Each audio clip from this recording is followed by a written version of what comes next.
August 23rd, 2019. This is Nerd Bourbon episode 116. I'm Seth Sturgill. And I'm Todd Sturgill. You ready for this, Todd?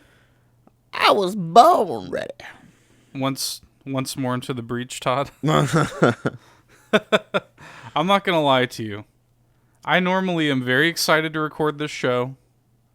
I normally am very amped up and very happy to be sitting behind the microphone with you each and every week. Every Friday. Never missed a week. Normally very happy to do so. But I am dreading this episode. This is a dreaded episode. I know, sweet boy. There has been so much news, you guys, this week. It's been insane. When I sent Todd over my news notes, there's fully 9 pages of news, spanning 17 items of news. Now, granted, some of the things we're going to talk about are going to be kind of like short and sweet little news items, but there are several meaty topics that just need to be discussed this week. Mm-hmm. So, here's what I want to stress, though.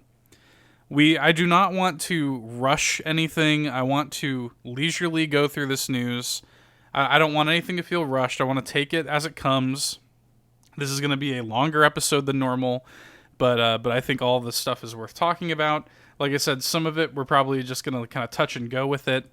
Some of it we'll stop and have an actual discussion about. But I think all of it is worth mentioning, so I wanted to pay everything that has happened this past week the respect that it should be afforded, because it has just been probably since we've been doing Nerd Bourbon. We've been doing Nerd Bourbon for, we've been doing Nerd Bourbon for over 2 years now, and like this has probably been the most like news heavy week that we've ever had.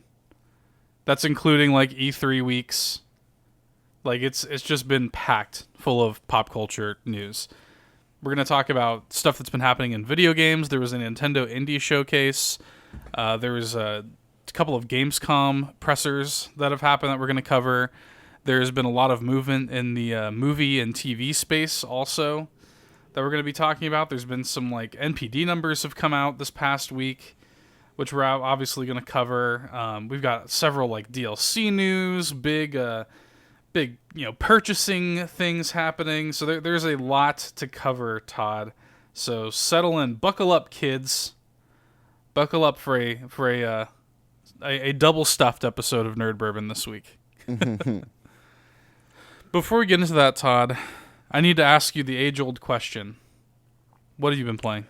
So I'm happy you've asked, because I wanna revisit something that I ranted about last week. Okay. Because I didn't play Brigitte until after that episode. Right. So, after playing her, I see what they were going for. Still the dumbest shit. Yeah, so in case you didn't listen to last week's episode, there was a series of Overwatch updates that came with the arrival of the Sigma character, including like I guess in ranked, it's where the role locking is. Yeah. And then there are several like character changes, including a major nerf to Todd's favorite character, Brigitte. Yes. Which really pissed Todd off. Yeah, it did. Last week. So every other change I'm fine with. As like playing her, every change I'm fine with. Like I'm fine with the 3 charges of the armor pack. You got to be a little more, you got to pay attention more, because you can't just sit there. It's not an instant heal anymore. It's like a heal over time. Yeah, like over the course of like 2 seconds, yeah, right? Something like that, yeah. So you got to be a little, you got to be thoughtful while playing with her. Which, here's the thing. People don't realize, people think Brigitte is like some like no-skill character. There's so much like multitasking with Brigitte. Yeah. And I don't know why motherfuckers don't understand that. Like she is really skillful to actually do well with. Because I'm going to be honest, you go against any solid like tank, any solid DPS, a good tank or DPS can shred me. You know what I mean? It's just I don't think there's any character in that game that does not require some sort of skill to be good at. The thing is, it's well designed in that anybody can pick up the controller and like figure it out. Mm-hmm. But that doesn't mean that there's not a high skill ceiling. There definitely is. So, but the main thing that they did, which I've seen a lot of people, like the people that are okay with this nerf because they probably have never played her, is she still has the most health support because it's like they're counting the shield as like part of her health. And I'm like, yeah, No, that's bullshit. That's utter bullshit because that ability, that shield is tied to one of her abilities. That gets shredded, you have no ability. You have no stun, you have no shield bash, you have no crowd control. So the idea of that just annoyed the fuck. I was like reading some comments. I'm like, honestly, the actual like shield durability, I'm fine with. I think they just went too far. Right. As I was playing, like it was originally 500, now it's 200. I'm telling you, happy medium 350. That's kind of what we were saying last week. Yeah. Is like, why not just cut it down to 300 or 350? I mean, 200 is just a little too much. It's a little too 200 health gets shredded so quick. It's like, and it's like, oh cool, I can't get in and protect people. Like that's like I could play her still and do pretty decent. But it's like the other part of me is like, why would I play her now though when I can just play something that's way better? Because it's just like they really just kind of just, I'm not gonna say ruined her character, but they kind of did. Yeah. It's unfortunate. Yeah, and other than that, still playing Apex, and actually, I think, yeah. So we talked about solos coming out for Apex in the last episode. Yes. And in the first game that I played, basically the moment we stopped recording, I got my first, not my first one in Apex, but I got my first one in solos. Yeah, your first one in solos on the first game of solos that you played. Yes. Legitimately the first game of solos I ended up winning. And it basically turned into exactly what I thought Apex solos would be. So I ended up being the kill leader, and I ended up winning with nice. With 9 kills. And so out of those 9 kills, I'm gonna do the fucking math here. 5 of them were bloodhounds. Yeah. And I'm like, yeah, that sounds about right. Because I had a feeling with whatever, even before solos was a thing. I'm like, if solos ever existed, I had a feeling bloodhound was going to be one of those characters. Predominantly, yeah. And the thing is, I realized this. It's a lot of the guys I was killing. I don't think they really ever played bloodhound because they were playing them like they were playing solos like they were playing PUBG, like camping. Yeah. So, like, bro, I'm playing Apex, man. I'm moving. I keep moving. I'm playing Octane. That's the thing, dude. That's the thing. I've only played a few matches of solos, but like, I can. That's honestly what annoys me about it, is everybody's camping. Yes, and I don't camp. I'm legitimately. I'm moving. I'm Octane. I'm just stimming. I'm flying through, taking people out, and I keep moving. That is what Apex is. Apex is about keeping. Come on, man. It's the motherfuckers that made Titanfall. Just keep moving. Yeah. It's like you're playing Pathfinder. Use that fucking grappling hook or some shit, Like I'm sitting there using my jump pad to get I use my jump pad to like basically flank people and fuck them up. Like then you got these people, like every bloodhound that I killed in that first game, I found them trying to ping their ability camping in a corner, and I just fucked them up. I'm like, it's like, congratulations, you're now not playing Apex.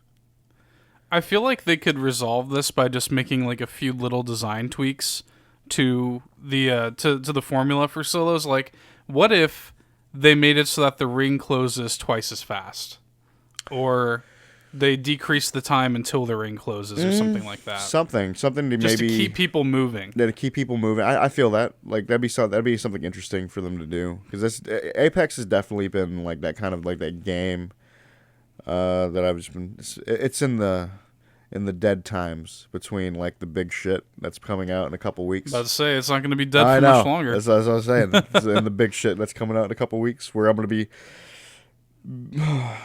be getting food cooked for me by the grandmama. I forget her name. I legitimately sent pictures to you, I think, of that one. Yeah, character. I love her. I remember them. I love her so much. But in Monster Hunter World Iceborne, I'm going to be living in that shit for a week, and then I had to kind of put it down for a little bit and rock the world, like sit there and just lose myself to fucking Borderlands. Shit, man, I'm honestly, you know, I gotta keep tradition. I think I gotta quit my job, be unemployed. Just really lose yourself. Truly live in the Borderlands. Truly, like, that was Borderlands 2 right there, man. I was unemployed, just playing the ever living shit out of it. Yeah. No, it's officially, we are officially getting into the fall clusterfuck, man. Oh, yeah. It's going to be rough, dude. We're at the precipice here. It's going to be rough. The oncoming storm. Aye. Yeah, I'm not looking forward to it. Especially, like, the more shit that I see is coming out, like, there's some indie games that I'm, like, interested in and stuff, and I'm just like, fuck, man. Like, I have no more space. I have no more room for you things. Like, I have no time to play all of this shit.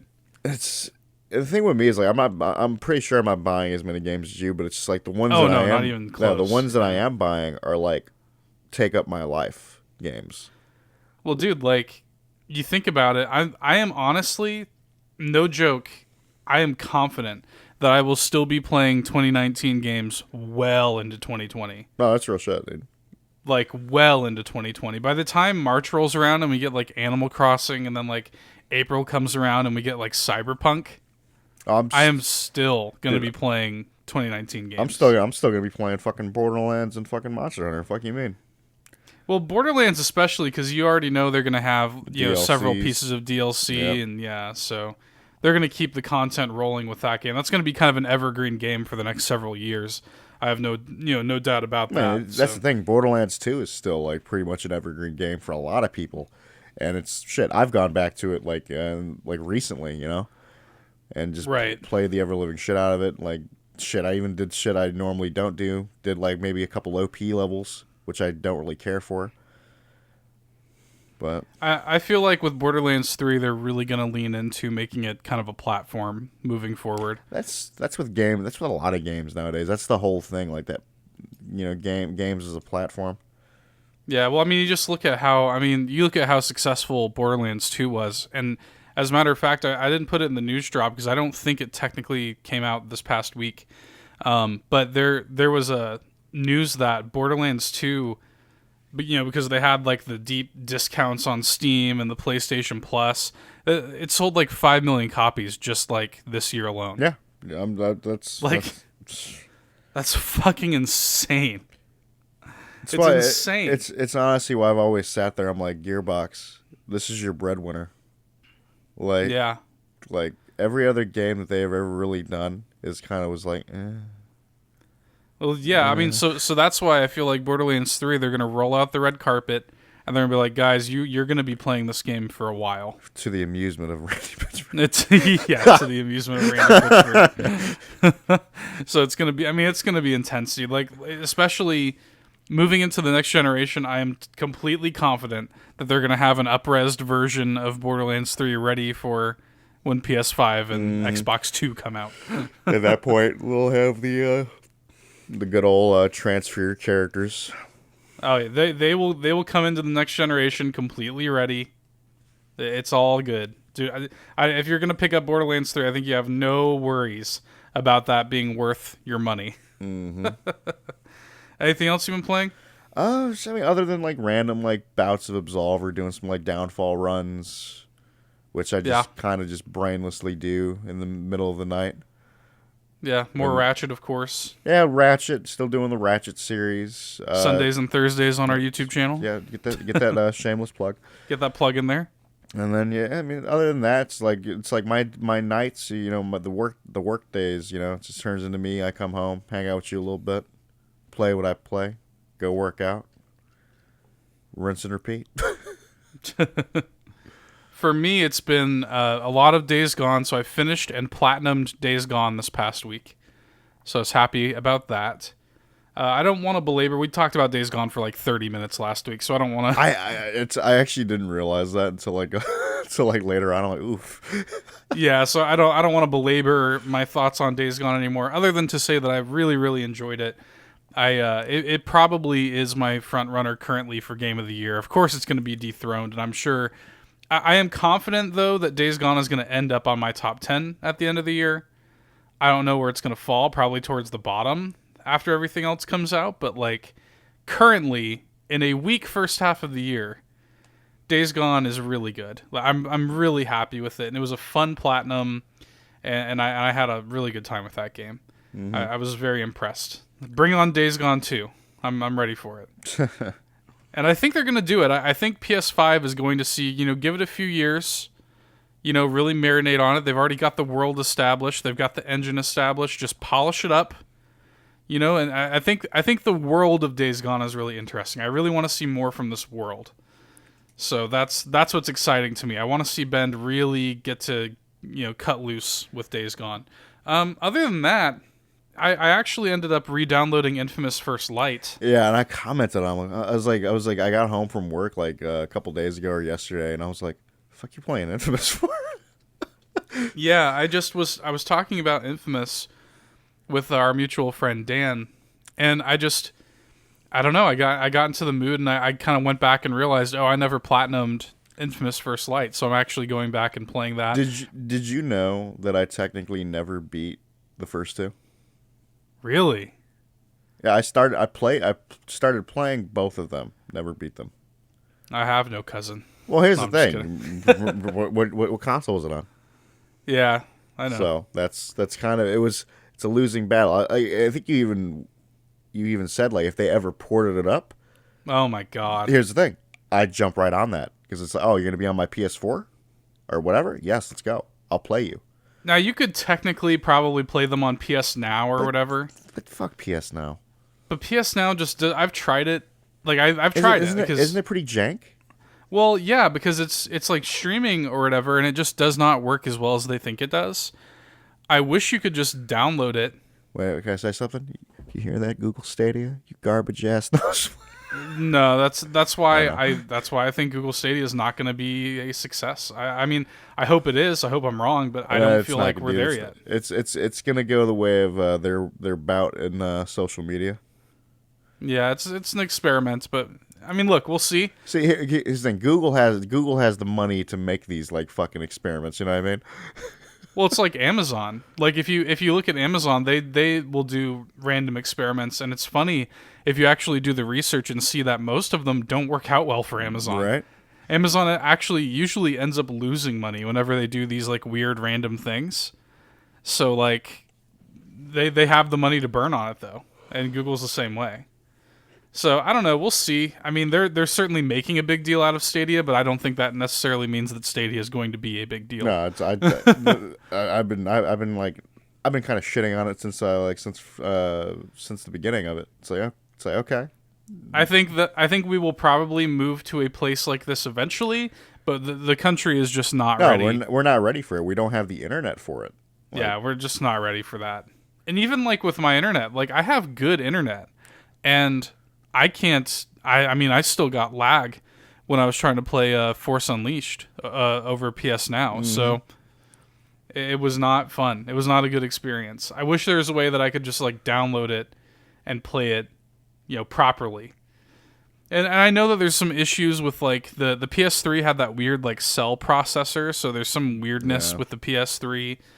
I think that's kind of made it hard for like people to port PS3 games and stuff like that, but I would kill for an Infamous port. I love Infamous 1 and 2. So good. I really love Infamous as a series, and I don't think... I mean, I kind of understand like Sucker Punch wanting to move on, and of course they're working on Ghost of Tsushima now. That's a pretty... I'm really looking forward to that game. I want to see more of it. Oh, I can't wait. But it's definitely a paradigm shift for them, and like they could have totally kept making Infamous games. Yeah, they definitely could have. You look at it like it's like the Killzone guys could have kept on making Killzone, but then they went and made Horizon. I'm not necessarily convinced that they aren't also working on a Killzone game on the side, though. I'm gonna be honest. I wouldn't be surprised either. So I'm not entirely convinced that Horizon is all Guerrilla's working on, although they are certainly working on Horizon 2. As far as Sucker Punch, like I was definitely expecting to get another Infamous game in this console cycle, But no, they went back to the drawing board and they're working on a new IP, and I'm happy for it. I can't wait to play Ghost of Tsushima. But I am kind of sad at the loss of Infamous because these are fun games. Mm-hmm. Like Infamous 1 and 2 are really good. Hell, I think Second Son is really good. It's probably my least favorite of the series. But it's still really good. It's still a lot of fun to play that game. Still very fun. Like the actual like fluidity of the movement and the combat and stuff. Infamous does all of those things. Yeah, I think like with the how many powers are in that game? Like 4? In Second Son, yeah. Yeah. Yeah, there's video, neon, smoke, and concrete. I think that was a good move. Like basically having like some like rogue-esque cast power. Basically, that's basically what Delson's ability was. Yeah, he was a conduit that got powers from other conduits. Yeah. Got their memories and shit. He was basically rogue. Yeah, he was ostensibly, yeah, he's basically rogue.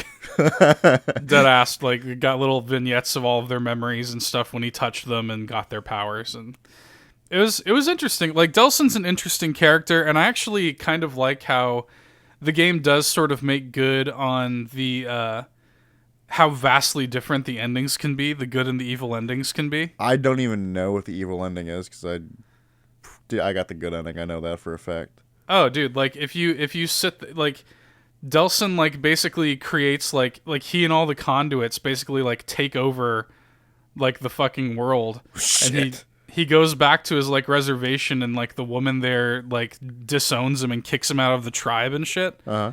And he just like destroys the reservation, just burns it to the ground. Fuck. Like it's like intense. And then if you get the good ending, it's like kind of nice and everybody kind of accepts the conduits, and like there's Delson makes like a big tribute to Reggie back on the reservation and stuff like that. So I don't know why I remember all this. You remember more than me. I played the shit out of that game when it came out. I platinumed it, and I really, really liked it. It's not as good as Infamous 1 or 2, but that's my point. You could have kept going with the Infamous series. I could have definitely stood for some more Infamous. And I love that it takes place in Seattle.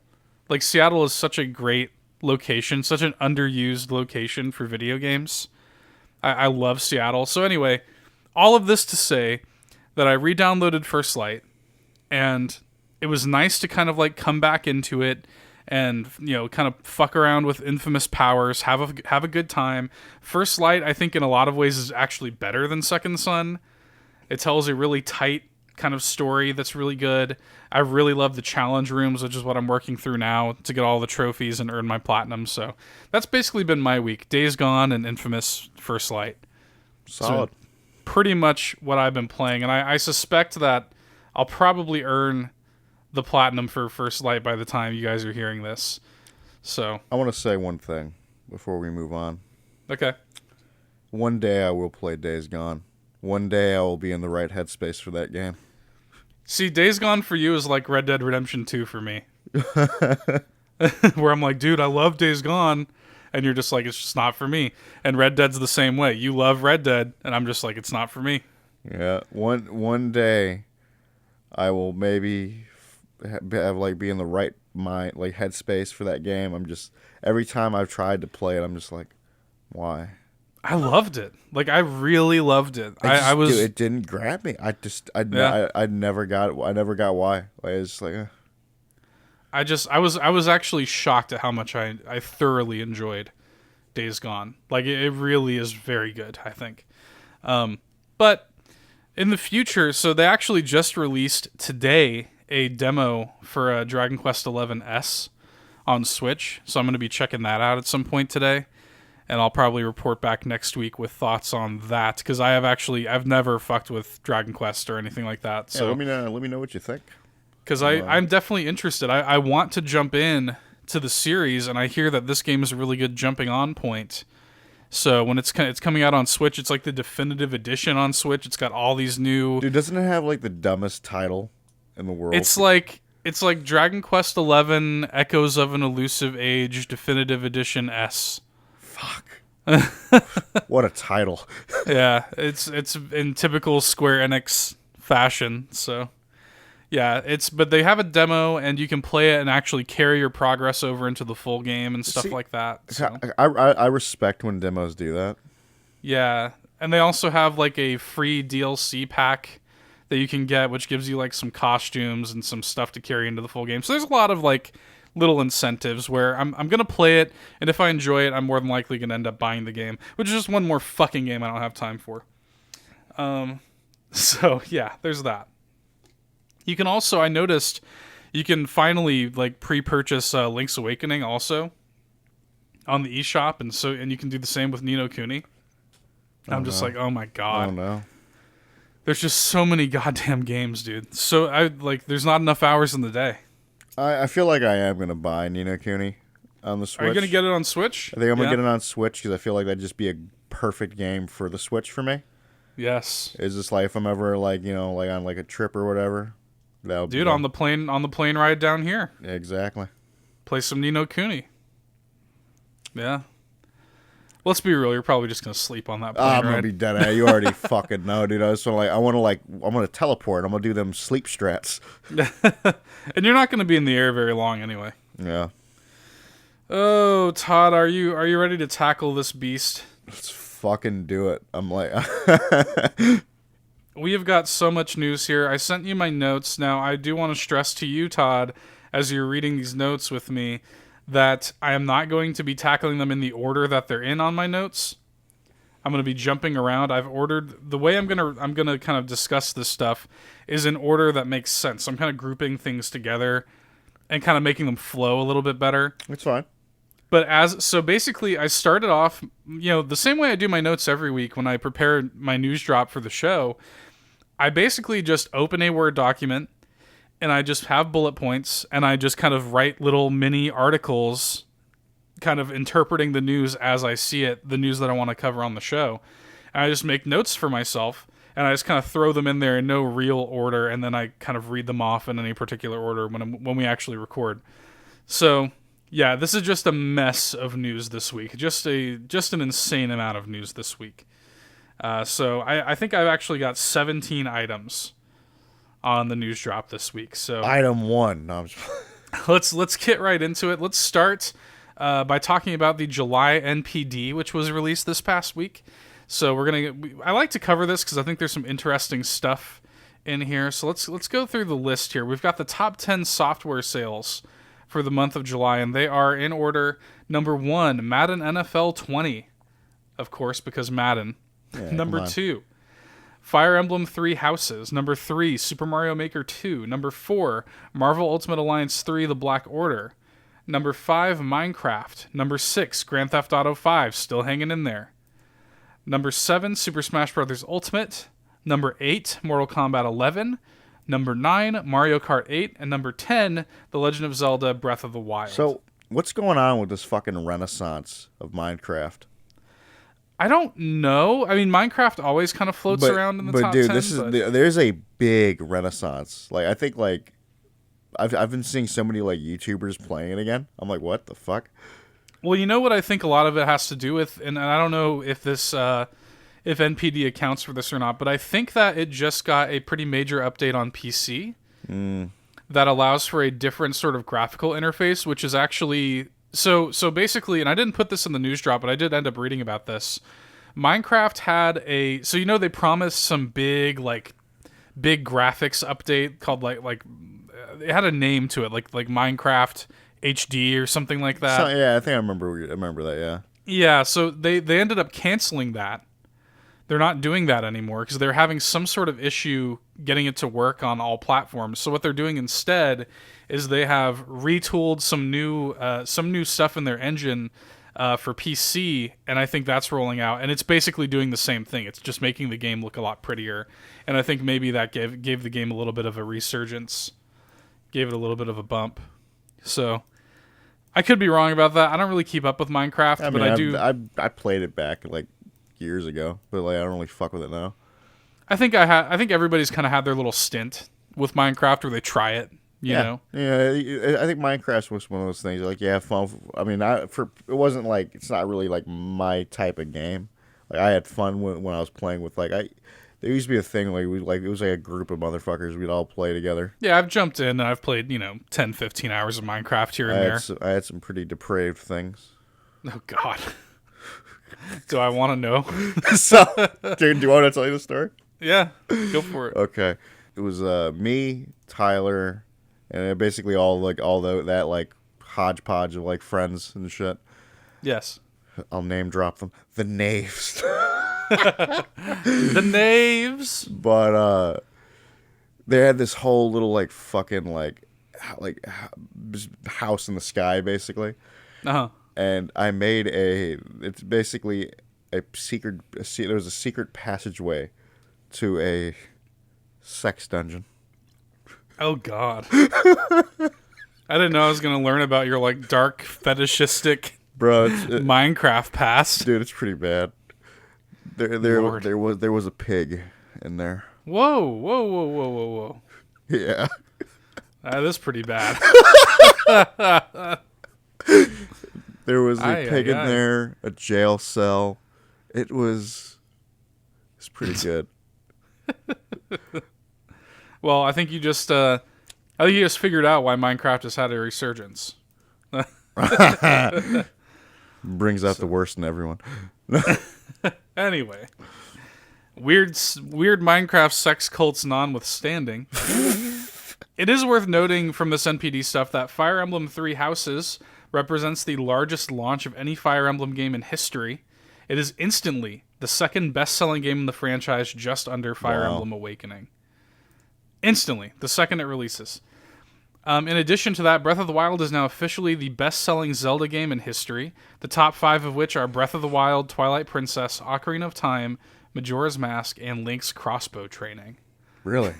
Yes. Well, that's on there, huh? Okay. That is within the top 5 best-selling Zelda titles. So it is also worth noting that 6 of the top 10 best-selling games for the month of July were Nintendo Switch exclusives. So that's interesting. You know, I know Nintendo is doomed and everything. Are people saying that?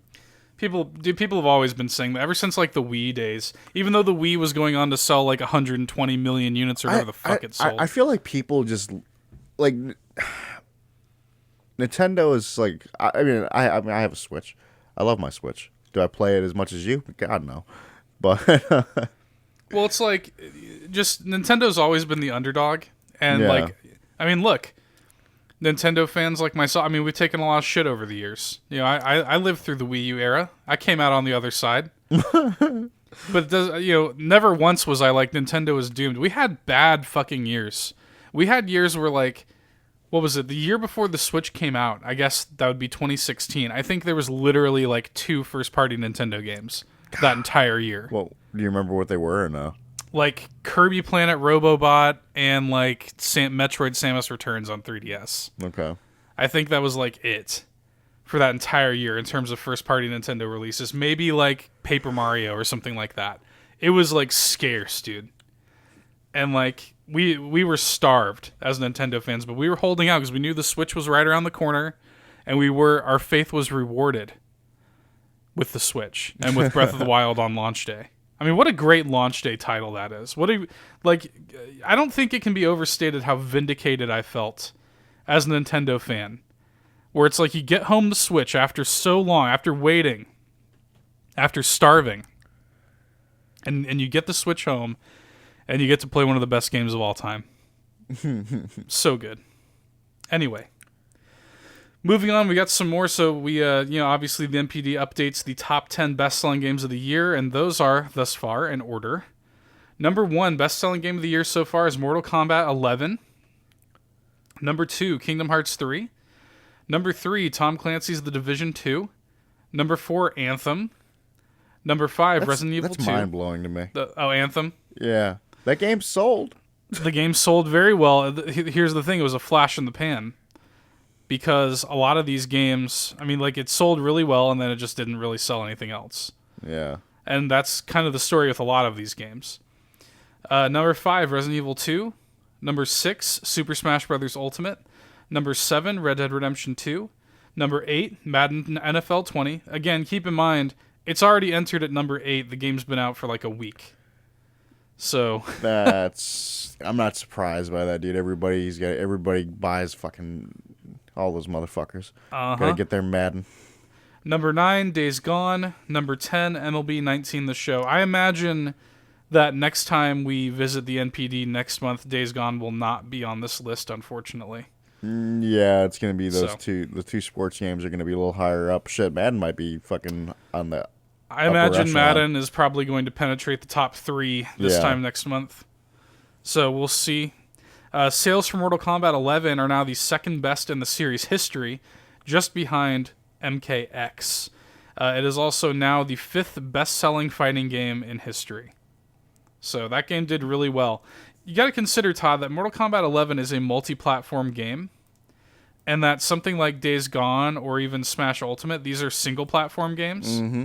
So it is a little bit weird to compare them. When you look at Days Gone, it actually is pretty impressive that Days Gone has entered the top 10 as a single-platform game, as a new IP, and one that actually came out to really mixed reception. Yeah. So it is kind of impressive that Days Gone has stayed in the top 10 for this long. So that game did better than anybody really thought it would.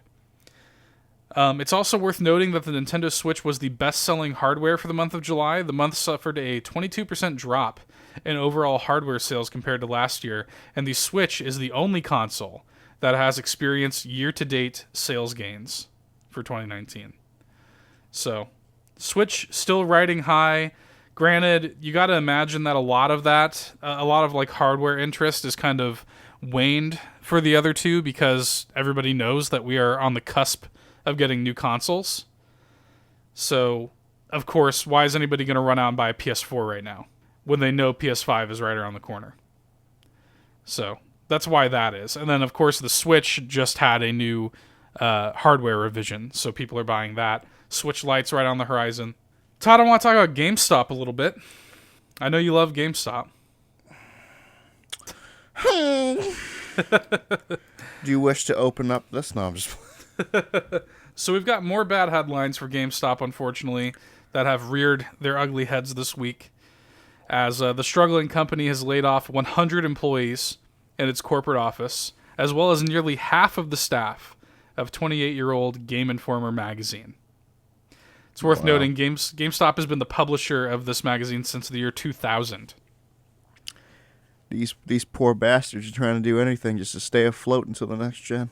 We reported on this GameStop reboot initiative, and we'll get into that in a second. That's what GameStop says that this is in response to. This is like furthering the GameStop reboot initiative, basically. And yeah, it's essentially their way of like trying to hang on. These layoffs seem to have come as a complete surprise to the Game Informer staff, as many of them were attending Gamescom in Germany, unaware that they would not have jobs when they came home. So, and then I think one of them even was like on vacation when they found out that they were not going to have a job. So, seems to have been a complete surprise. The company has responded to this again, saying that this is all in line with their previously announced GameStop reboot initiative. We reported a few weeks ago that this resulted in dozens of regional managers being laid off because of the company restructuring the way that their regions work. So I think now the company only has like 3 regions. They've restructured it, so a lot of those guys got laid off, unfortunately.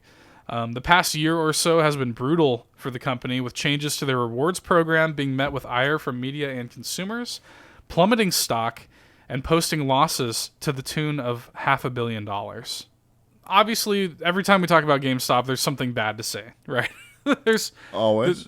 It's bleak for this company right now. There's no secret. I know you. On the way out.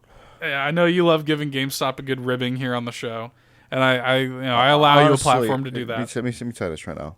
Whenever I hear about GameStop just going out the door, I get rock hard, rock solid. That's how You're much I all hate them as ding a dong. company. The witch is dead. Just some real shit. I'll do the tune right now. We'll continue. That being said, I did receive some information. I'm not gonna get into too specifics. I don't want to get anybody in trouble, but there may be something positive to be said about the company in the near future. So, I was at GameStop recently, pre-ordering my wife a DualShock 4 controller, which we'll talk about later. In speaking to, I have several friends that work there, and a good friend of mine is the store manager over there. I've known him for like fucking forever, like 10 years. And anyway, not going to say his name, don't want to risk getting anybody in trouble. But he gave me some information that My local store is actually part of a market test that will see prices drop across the board in store, sort of in order to combat the like smaller perceived value of the new rewards program. So because people are kind of pissed about the new rewards program, they feel like they're not getting a good value. GameStop is testing with certain stores in their markets, seeing if it would drive more foot traffic into the store if they lower their prices across the board. So that's, I think, is an interesting strategy. Will it be enough to like save them and turn their fortunes? I don't know. Can I say something? Yes. It's not just the death of GameStop, it's the death of all these just stores. You know what I mean? Right. In this internet age. You got Amazon. Anything I could ever want at the touch of a finger. You know, it's sent to me. And it isn't even just that. It's a lot of people going digital too. Yeah. It's like going digital, just being able to just order anything that you ever want. Like shit. You can order food now. You know, you do your groceries and shit, get them sent to you. We're all never going to leave the house. Never. We're going to end up like Wall-E. Like, and then when they're all just like fat and glued to chairs. Well, shit, I'm already there. We're all already there. So let me posit this to you though, Todd, because I agree. It's obvious, right? Like it's obvious that, you know, physical media is slowly dying. Brick and mortar stores like GameStop are suffering because of it. Quite frankly, it speaks to GameStop's strength that they've lasted this long. And if they're going to drop their prices to try to remain competitive, I respect that. I hope. Look, I want to see them.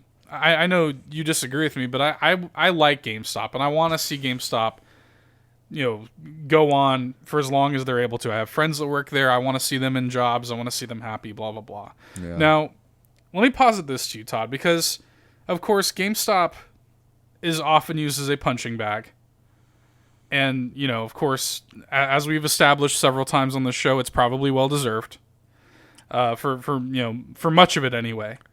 But can we just talk about how, like, I think closing it might actually be pretty bad for the games industry for right now, because for large portions of the country, GameStop is the only place in town to buy physical games. Yeah. So, like, you think about, we used to have people, when I worked at, you know, and I live in Louisiana, and I worked for GameStop for about 6 years. We would have people that would come from much smaller towns where they can't get internet. And they would drive to GameStop, sometimes 40, 45 minutes, an hour, just to come and buy video games, and that was their only way of doing that. And they can, you know, they also, of course, GameStop has got the trade system. It's the only place to, like, reliably, quickly, and safely turn physical games into cash, right? Yeah. GameStop, by the way, purchases video game ads on sites and YouTube and stuff like that, and puts money in the pockets of YouTubers that you like. Millions of consoles for console generation launches are sold by GameStop. And you gotta imagine that, like, closing... By the way, GameStop has, like, almost 6,000 stores in the US. And you're gonna tell me that if all of those close at once, there's not gonna be some sort of ripple effect? I don't know. It's a ripple effect we may have to deal with. I don't know. I'm not saying that it would be, you know, I'm not trying to defend GameStop's practices and stuff like that. I'm not, but I am saying that I don't know that if they close abruptly, like it seems like they might end up doing, I don't think it's necessarily going to be a great thing for a lot of people. I agree with you on that, honestly. As much much as as much as I shit on GameStop, they are still important to the culture. They're important to certain people, very important to certain people, and I don't know. I hope that they can just kind of like hang on long enough to get us through the kind of like the kind of like golden years that we're in right now, kind of the old age of the physical media age. Like I want them to live through the end of the physical media age. Like, go peacefully. I don't want them to get put out in the backyard with a shotgun. I want them to die peacefully in their bed. I kind of do, though. That's the way it's going right now. But I want them to like just live out the rest of this, you know, because it's going to come to a point where these people that I'm describing are just you're just not going to be able to play games anymore. Yeah. But until we get to that point, I hope GameStop's still around. I don't know. We'll see. Go to Walmart. No. Well, even that. I mean, even that might not be as feasible for some of these people. So, anyway, making it sound like we're living in a third world country. I mean, in some places, dude. I mean, you don't understand. Yeah. I mean, I see these people come in and they live in towns with a population of like 400, and they don't have internet out there, and they drive all this way. I don't know about you garbage ass peasants. All these hillbillies, you know. I live in a big city. Anyway, that's enough about GameStop. We will obviously be keeping tabs on GameStop moving forward, as we always do on this show. And I just want to report the positive side just as readily as we report the negative side of GameStop. So we thank my insider for his tips. You know who you are. No. I've already thanked him personally several times. It's just I wanted to put a little bit of positivity into the ether because there's just been so much negative shit to say about GameStop this past year. So, anyway, moving on, Todd. Sony has officially purchased developer Insomniac Games as an exclusive developer for Sony Worldwide Studios. This is a big deal. That is a really big deal. This is maybe, there's been a lot of news this week. This is maybe the biggest news for me because you have to think about this. Sony has not made a first-party acquisition since they purchased Sucker Punch in 2011, after Infamous 2 came out. And we have heard reports for years that indicate that Sony's tried to purchase Insomniac like multiple times, and that Insomniac has resisted until now. They finally opened up. They finally let me in. So, obviously, Insomniac has got a long history with Sony. They do the legendary PlayStation exclusive Ratchet & Clank series, which you have been playing, to the PS3 first-person shooter series Resistance, to last year's excellent Spider-Man game, which, by the way... I'll be straight honest with you. I forgot that they did Resistance until we were talking about it recently. Yeah, oh, dude, Resistance is a great fucking series. I love Resistance. Love Resistance. By the way, we found out that as of July 28th, Spider-Man has gone on to sell a whopping 13.2 million copies since its release not even a year ago. So massive, massive success for that game. So Insomniac, by the way, has remained an independent developer for 25 years, even working with Microsoft on the cult classic Sunset Overdrive. God, I love that game.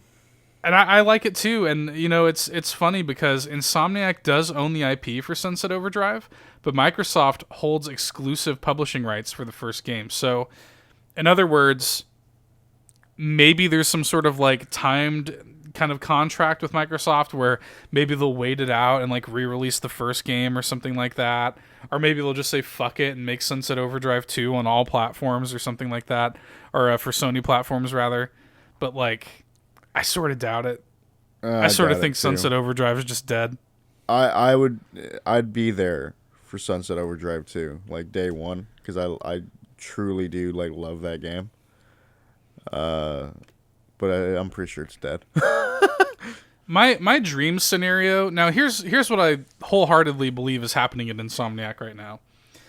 I wholeheartedly believe that Insomniac has got the majority of their team working on Spider-Man 2. Of essentially. Course. There's no question that game is on the horizon for PS5. And I do think they have a small subset of their development team that is well in development into Ratchet & Clank 2 in the reboot series. You know, because it was confirmed to you by... Yes, because it was... it was. You know, I really do think that. I really do think that maybe even early next year, you're going to see Ratchet & Clank 2. I think it's well in development. There's just no reason to believe that it's not. It's funny is if it is a game that is going to come out, it'll more than likely be a game that I actually buy because I am enjoying my time with Ratchet and Clank right now. I'm all over it. So like just to put in perspective, and I've talked about this before, that game came out in 2016 and sold extraordinarily well. It was the best-selling game in the Ratchet series. So like, and they released the game at $40. It was a hit. I mean, everybody loved it. I mean, that series is not going anywhere. There is no reason why they would not be working on a sequel to that right now. So I wholeheartedly believe that's on the horizon. I would not be shocked if you hear about that soon, and I would not be at all shocked if that launches in the first half of 2020, kind of as one of the swan song games for PS4. I really do think that the last games for PS4, we're getting Death Stranding in November. We're going to get The Last of Us next year. I'm sort of feeling like it's probably going to be next May or something like that. Kind of around the same time The Last of Us 1 came out. We're going to get Ghost of Tsushima. I sort of feel like Ghost of Tsushima is going to be really the last AAA PS4 exclusive. Yeah. But I think that earlier in the year, like, March, April, you'll see Ratchet 2.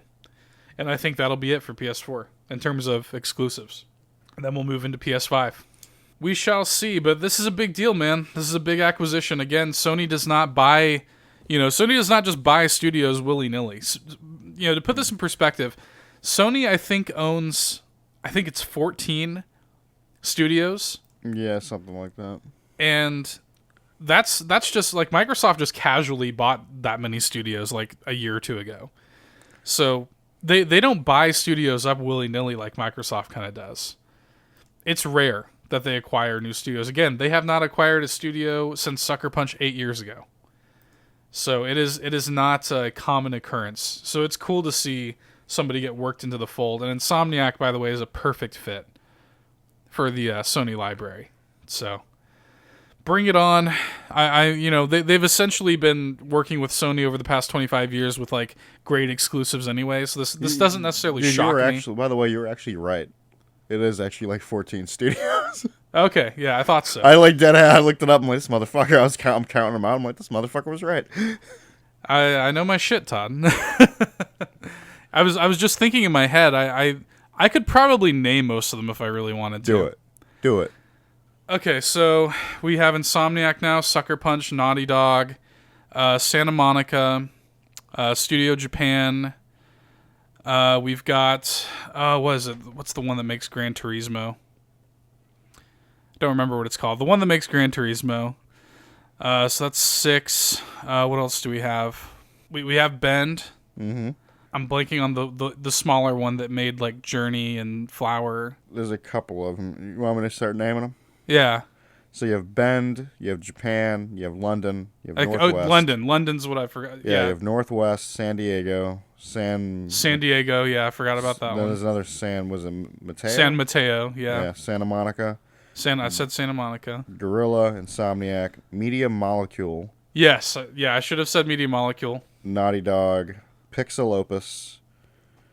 Oh, so they consider Pixel Opus. Yeah, okay. That makes sense. It's a subsidiary. It's on here.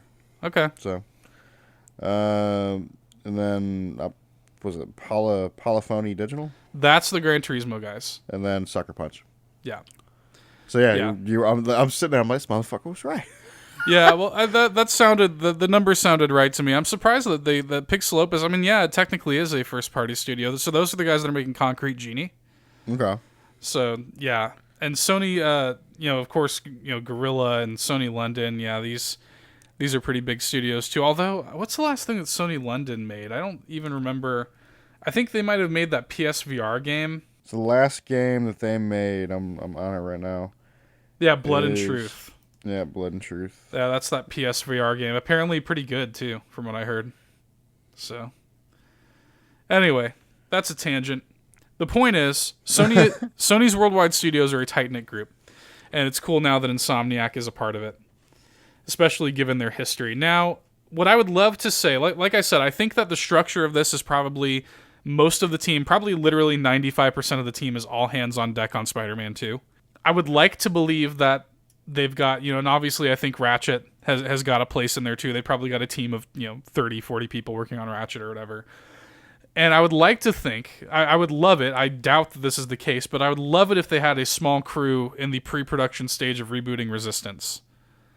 I would love to see Resistance come back on PS5 as a prolific first-person shooter series. That's another series that I felt like was kind of cut down, just like Infamous was, kind of cut down in its prime. Yeah. Resistance was a series that got better as time went on. Yep. Each game was better than the last. Yep.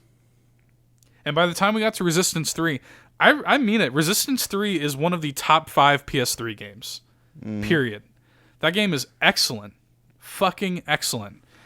And not enough people played it. And it did well and everything, but I would love to see the Resistance series did not need to go away.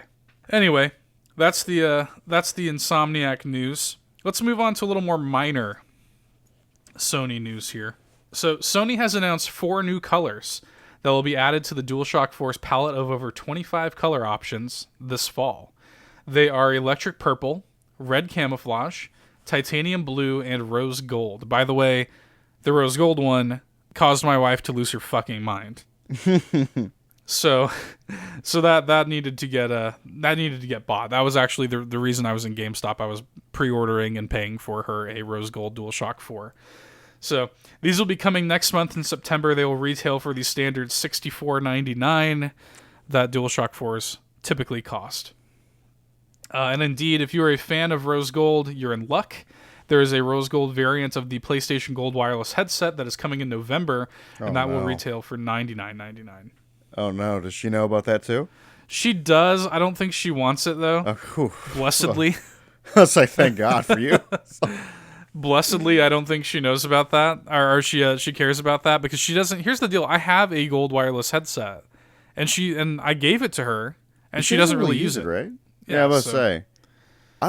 Which one is the gold headset? Is it it's just the wireless It's like the official PlayStation wireless headset. Yeah, I'm not. I think I had one. I didn't have the gold one. I think I had the silver one. Yeah, the silver one. I was like, it's all right. Yeah, I really enjoy the gold one. I mean, I haven't used it in a while, but I used to use it all the time. I gave it to her so that she could use it, and she just doesn't. Anyway, so that's what we got in PlayStation news this week. Let's move into a Nintendo direction, Todd, shall we? It's always in a Nintendo direction. All right. Well, when you have me hosting the show, it'll always be a Nintendo direction. So I don't know if you caught this or not, but on Monday, Nintendo held a 20-minute Indie World Direct. At what time was this at? It was like 8 in the morning. Yeah, my ass was asleep. So this showcased over 24 indie games that are coming to the Switch. I'm not going to cover them all. If you want to know them all, you can watch this on YouTube. You can look up several news sites that cover everything. But I just want to talk about some of the highlights. So unfortunately, this was leaked ahead of the Direct, but both Super Hot and the Hotline Miami collection were shadow dropped during the Direct onto the eShop. They're both available now. So you've got Super Hot, which is a game that you and I both enjoy. I think we've talked about it on the podcast. Super hot. Super hot. Super hot. And Hotline Miami Collection, which bundles Hotline Miami 1 and 2. Those games would be perfect on the Switch. I've already played them. I'm not going to double dip, but very good games. The new game from German indie developer Schienen has been revealed, which is exciting. It is called The Tourist. And it looks to be this blocky 3D exploration puzzle game that is set on these sunny islands, but with something dark and sinister and sci-fi just beneath the surface of it all. If you don't know, Schienen is the developer of the excellent Switch-exclusive launch title Fast RMX, which was a great F-Zero clone. Really, really good. And similarly to Fast RMX, The Tourist looks to be taking full advantage of the Switch hardware, and that game is coming out this November. If you haven't seen that trailer yet, I encourage you to go check it out. It looks really fucking good. I'm watching it now. Again, these guys just have a way of extracting the most out of the Switch hardware. Fast RMX is a beautiful game. I kind of love the way this game looks. And again, they're doing the same thing with The Tourist, where it's very simple, but it looks really beautiful. I'm very, very into it. Can't wait. Eastward is an interesting-looking adventure RPG from developer Pixpol and publisher Chucklefish. Chucklefish may sound familiar to you. They're the publisher of Stardew Valley. So this game is about a miner who discovers a young girl in a secret underground facility. You'll control both characters as you explore the world, traverse dungeons, defeat enemies, and learn of the girl's mysterious origins. This game's got a really cool art style, kind of taking cues from 90s Japanese anime, and it's translating that into this like really gorgeous pixel art. Check out the trailer; it looks really good. Definitely one to keep an eye on when it releases next year. This is one that will appeal to you, Todd. We've talked about this on the show. The Castlevania Dark Souls-inspired action RPG platformer Blasphemous has finally been given a release date, September 10th. So the Nintendo video, this is funny, they had the date listed incorrectly as September 26th. So this was corrected by developer The Game Kitchen on Twitter. It will be available on the 10th of September on Switch, PS4, Xbox One, and PC. You gonna play this? I want to. The timing is bad. The timing is just real bad. Yeah, just knock knock. Hey, developers, you know there's another month other than September, right? It's like, motherfuckers, like, I don't. you guys want to make money? You're putting it in the wrong month. Like, you know that there are other months of the year, right? I'm just wondering. It's like, holy shit! It's like, I got like two of these. I have my two motherfucker drops in September. Your babies. And then it's like, I was like kind of interested in Link's Awakening. Yeah. September. Nope. As a matter of fact, the next two games I'm about to talk about are also September releases. That's a damn shame. If you play the game, are you going to play it on PS4 or Switch? Depends. It honestly just depends how I feel. I might get it on. I'm probably going to end up getting it on PS4, honestly. I would have to check out the trophy list. If I feel like it's a good trophy list, I'd play it on PS4. If not, I'll play it on Switch. Again, I have no care in the world of trophies, so. And that's why you fail. Todd, up next, a port of excellent Diablo clone Torchlight 2 is coming to Switch on September 3rd. Torchlight 2 is a game that we both thoroughly enjoy. I wish we were still playing it, honestly. It's a really good Diablo clone. Don't really have much to say. They actually do some really interesting design things that I think Diablo could probably take a cue from. I honestly had a lot of fun. I had a lot of fun. We didn't play a lot of it. Well, you didn't play a lot of it. When we played together, we didn't play a lot of it. I know you played the shit out of it. I played it like when it first came out years ago. I did a full playthrough of that game. Yeah. The game is releasing on the same date for Xbox One and PS4, September 3rd. Each version of the game comes with a version-exclusive in-game pet. The Switch version has a unicorn, the PS4 version has a fairy, and the Xbox One version has a molten imp. And additionally, if you pre-order the game, you'll receive another exclusive pet, which is this like goblin-looking thing called Yapper. So, that is what it is. Who really cares? Pets are kind of a visual thing anyway.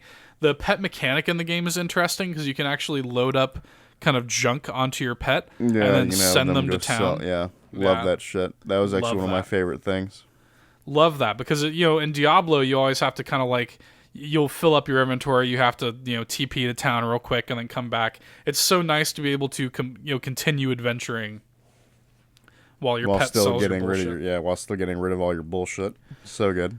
Really good mechanic, but it's really just a visual thing at the end of the day. Finally, in a One More Thing style announcement, the long-rumored Switch port of Ori and the Blind Forest was revealed. This is following Cuphead as the second Xbox exclusive indie game that is being ported to Nintendo's system, and like Cuphead before it, Todd, no technical compromises have been made to this version of Ori, which is really cool. So, game director Thomas Mahler has confirmed that Ori's Moonity engine has been optimized for a locked 60 frames per second and maximum resolution, both docked and undocked, on Switch. So that's coming out September 26th. Very cool. Has complete parity with the Xbox and PC. So that makes me happy. Ori and the Blind Forest, by the way, really good game. One of the best modern Metroidvanias. If you're into Metroidvanias, if you have a Switch, highly recommend you play that when it comes out in September. Got a couple of other release dates here, Todd. Are they in September? No. No, these are actually in October. So, the adorable Super Mario Sunshine-inspired 3D platformer A Hat in Time finally has a release date for its long-awaited Switch port. The game is going to be released on October 18th and will include the Seal the Deal DLC. You can also pick up a physical copy of the game with the DLC included in the box. A Hat in Time was a Kickstarter darling that doubled its funding goal in just 2 days, and it's been a favorite among 3D platforming fans since its initial release back in 2017. Of course, if you guys are interested in seeing what this game is like, we've got about an hour of gameplay of me playing it on our YouTube channel when I played the PS4 version of the game like a year ago, and I'll put a link to that in the video in the episode description. I have a question, Seth. Yeah? Will you play it on the Switch? Yes, I think so. I think this is going to be a lot more suited for the Switch. And I think that when playing this on the Switch, I can kind of forgive the rough edges a little bit more on the Switch. Shit like this is when I wish you had a capture card. Yeah, I mean, like I said, I played it on PS4. There's about an hour of that on the YouTube channel, which I will link to in the episode description if you want to check that out. And I liked it. I was playing it for a little while, and I was enjoying it well enough. I wasn't like head over heels in love with it. I really like the movement of the game. I think the movement is a lot of fun, but the structure I had a hard time getting into. I'll give it another go on Switch, though, because I think the Switch is the perfect home for A Hat in Time. I mean, obviously, it's a Super Mario Sunshine inspired game, and it's on a Nintendo system. So, and I've always got the itch for a good 3D collectathon platformer. Speaking of Kickstarter darlings, Todd, independent developer Playtonic has announced their 2.5D follow-up to Banjo-Kazooie's spiritual successor Yooka-Laylee is going to be releasing sometime in October. This is Yooka-Laylee and the Impossible Lair. It looks like it's going to be a drastic departure from the original game, taking more influence from the Donkey Kong Country series than Banjo-Kazooie. Composers David Wise and Grant Kirkhope will be returning to score the game's music. So, that's exciting. I think that game looks really good. I think it's entirely possible that Yooka-Laylee and the Impossible Lair is going to be a better game than fucking Yooka-Laylee was. I'm not even trying to be, like, facetious about it. I think Yooka-Laylee is an aggressively okay game. That is some real shit. It's good. I love that term, just aggressively okay. I use that term pretty regularly. It's just, it didn't quite do it for me. It just wasn't quite there. It was just missing a little something. But this actually looks really good. The 2.5D kind of Donkey Kong style, I think Yooka-Laylee is going to do really well in that space. Todd, we've got some details of the first 3 DLC expansions for Marvel Ultimate Alliance 3, courtesy of Nintendo Europe. Yeah. So we already kind of knew about some of this. The first pack is called Curse of the Vampire, and it releases on September 30th. Again, there are other months, folks.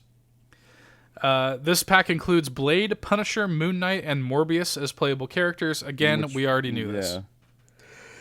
What we didn't know is that this DLC pack will bring with it a new mode called Gauntlet Mode. This mode will pit up to 4 players against a series of co-op challenges where players will earn rewards for their efforts. That sounds cool. Maybe that'll be essentially what I wanted the Infinity Rifts to be. The DLC will also add Endurance Mode, which sounds like it's going to be kind of a Horde-style, wave-based survival mode. I'm kind of down for that. I'm also kind of down for this. Yeah. And they will be adding a new Infinity Rift to the game to work through. So, that's cool. Moon Knight! Yeah, you pretty much had me at Moon Knight. that was pretty much all I needed to hear. I'm down for Blade, too, though. Oh, yeah. Oh, definitely. I mean, I think Punisher is going to be just pretty standard, just bullshit, but... I think Punisher's, probably just going to be standard kind of gun-using character. I don't know. We'll have to see. I'm interested in Morbius. You might get a little more interesting things with, like, the other 3. Like, Blade's going to be, like, a sword user, but he still might have, like, some interesting things. Yeah, I sort of imagine Blade is going to control similarly to, like, a Deadpool kind of character. We'll see. I mean, look, we will more than likely end up doing a video to showcase this DLC when it comes out. So, be on the lookout for that. Showcase some of the characters, showcase some of the endurance mode, the gauntlet mode. I feel like we'll probably end up doing a video on that at some point. Moving on, Todd, as we reported just weeks ago, Nintendo has indeed updated the Switch with minor hardware improvements, which results in small performance upgrades, such as substantially improved battery life. But if you bought one of the older models after this announcement, you might not be out of luck. So in other words, some people bought a Switch and they're just like, well, fuck. There's a new one coming out in a week, you know? So according to a report from Polygon, Nintendo is offering free upgrades to customers who purchased one of their older Switch models from July 17th forward. Oh, that's baller. Free replacement. Where you send it in and they send you basically the new Switch model. The offer seems to only apply to residents of the US and Canada. It is unclear how long this offer will be on the table. It is also unclear exactly how the process is handled, but the customers will have to shell out shipping costs in order to send their old units into Nintendo for replacement. But still, they're replacing the ship for free. Mm-hmm. That's pretty cool. I mean, Nintendo may be behind the curve when it comes to like certain things, like online things, and you know, they have that stupid like Nintendo app and stuff like that. But one thing that Nintendo has always been on top of is customer service. And they've always done that very, very well, and that trend continues with this. This is a very cool initiative. I'm happy to hear about this. This is a quick one. There's not really much to say, but I just wanted to let you guys know that Square Enix released a new trailer for Final Fantasy VIII Remastered this week, revealing that the game will be available on September 3rd for PS4, Xbox One, PC, and Switch. Again, there are other months, you guys. It's not just September. I'm getting annoyed with the September shit. For fuck's sake. This is something that actually broke today at the time of this recording. The remaining characters coming in Mortal Kombat 11's Combat Pack have been revealed, Todd, and the lineup is a doozy. Oh, shit. The Terminator T-800 is coming on October 8th. All right, then. Mortal Kombat 3's Sindel is coming on November 26th. I feel like we knew that. DC Comics' Joker will arrive on January 28th. And finally, Todd McFarlane's Spawn will round out the list on March 17th. All right. So, interestingly, and this is what you're kind of referring to, there was a data mine that had Sindel in it and everything. It also had Mortal Kombat series veterans Ash, Fujin, and Shiva that were supposed to be coming to the game, but it seems like they won't be included in this combat pack, so it's possible that they're going to either like be released separately or even as part of maybe a second combat pack in the future. We'll have to see. The combat pack is available for $39.99, although it's on sale for $10 off right now. And it also includes 1 week early access to the characters, 7 skins, and 7 sets of gear. Also worth noting, both Shang Tsung and Nightwolf are already available as part of the Combat Pass. So, still really love that Shang Tsung is the motherfucker from the movie. Yes. Oh, isn't that great? I love it, dude. That's enough to make me almost want to play the game. Almost. Right? It's almost enough. Almost. And he looks fun, though. Like, you see the gameplay? Yeah, I every now and then I get the itch and I want to play like a new fighting game. But I made the joke, and I'm like, any motherfucker that wanted like Ermac, like shit, that motherfucker does Ermac shit. Yeah, so I think I actually told you I was actually kind of like thinking about picking up Tekken 7 recently. yeah, you did tell me about that. I get the itch every now and then for a new fighting game, but I always resist. I know what I'm just gonna play through the story and never touch it again. So until it goes like absurdly cheap, you know, this time next year they're gonna have like a Game of the Year edition for like $20. I'll buy that. Todd, let's move into some Microsoft related news. Boring. All right. Microsoft held an Inside Xbox presentation at Gamescom this week with an hour and a half of announcements and reveals. So let's run down some of the highlights. So several games are launching for Xbox Game Pass imminently. Devil May Cry 5 was actually a shadow drop for the service like during the event. So you can get Devil May Cry 5 if you have Game Pass. As well as Stellaris Console Edition and Age of Empires Definitive Edition for the PC version of the service. Ape Out and Kingdom Come Deliverance will be added on August 22nd, while Bard's Tale 4 Director's Cut will join the service on August 27th. Wait. So Kingdom Come Deliverance is going to Game Pass? It is. Shit, I might actually play it now. August 22nd, it'll be on Game Pass. Wow. I had an interest in that game, so I might be playing that. And this is the perfect implementation of Game Pass, right? The games you're like, oh, I was kind of intrigued by that. Now it's just going to be on Game Pass and you can just play it. So a new trailer for Blair Witch was shown, and the game will be available on Xbox Game Pass when it releases on the 30th of this month. This may be something that we play for the Holo stream, Todd.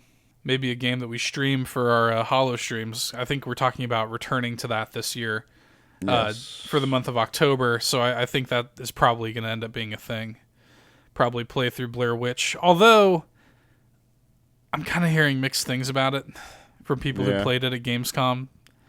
So we'll see. We'll see. What sort of thing? Just kind of like, it's kind of eh? Yeah, I'm hearing it's like not that scary. I don't know. We'll have to see. We'll wait and see when it comes out. It may be something that we fuck with. Even if it's bad, it'll at least be funny. A trailer was shown for NBA 2K20, and I only mention it because it kind of looks awesome. Like, I've never wanted to play a sports game until I saw this trailer. Like, it's got a full single-player campaign story with actors like Idris Elba, Rosario Dawson, Ernie Hudson, and fucking, like, Jaleel White is in there. Urkel? My boy? What the hell? Like, you should watch this trailer. It, like, legitimately looks good. Like, it looks like a good, like, sports movie, basically, is the story mode for it. And I actually heard that one of the recent 2Ks, I don't remember which one it is, it may have been last year's or something like that. I actually heard that its story mode was really good, too. Like, these games apparently have really good story modes. A 4v4 mode was revealed for Ghost Recon Breakpoint. It's called Ghost War. And essentially, it looks like 2 teams of 4 players will face off against each other with a closing storm, similar to the mechanics seen in Battle Royale games. That sounds kind of cool. Not going to play that game, but that sounds kind of cool. 4v4 Battle Royale, basically. I mean, I think that sounds interesting. It's alright. Somewhat interesting. In a new trailer, it was revealed that Gears of War 5's take on the popular wave-based horde mode will feature player ultimate abilities. Yeah. Such as invisibility and X-ray vision. What do you make of that? I mean, I just always think back to the old school horde, and I kind of miss it. Yeah, I sort of do too, but I don't know, I'm pretty sure we're going to be playing this. I thought it was interesting that you're going to be able to play as somebody can play as the jackbot. Right, that is interesting. I think that's even more interesting than the ultimate. Than the actual ultimate. That's actually like that's turns into a whole like support character basically, and I'm like, that's cool as shit. Yeah, I mean, I hope that it's feasible to play as him. I mean, sounds like what the whole deal is. Like, when I was watching like the trailer or like it was a little bit of gameplay. It was it's like the controls are kind of turned down a little bit. It's pretty easy to move around.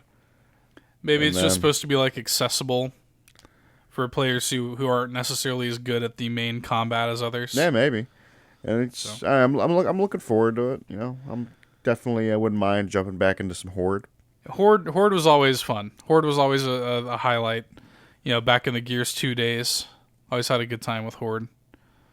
So yeah, I'm looking forward to Gears 5. I'm mostly looking forward to playing through the story, but I'm looking forward to the other aspects of the game as well. This was something that came out at the beginning of the week. Tim Longo, creative director of Halo Infinite, has parted ways with 343 Industries this week. Kotaku reports that this move is part of a leadership shakeup late into development of Halo Infinite, which is still due to be released late next year. When asked for comment, Microsoft confirmed Longo's departure and has had this to say. They said, quote, "Roles and responsibilities of various team members regularly evolve to meet the needs of a game throughout development.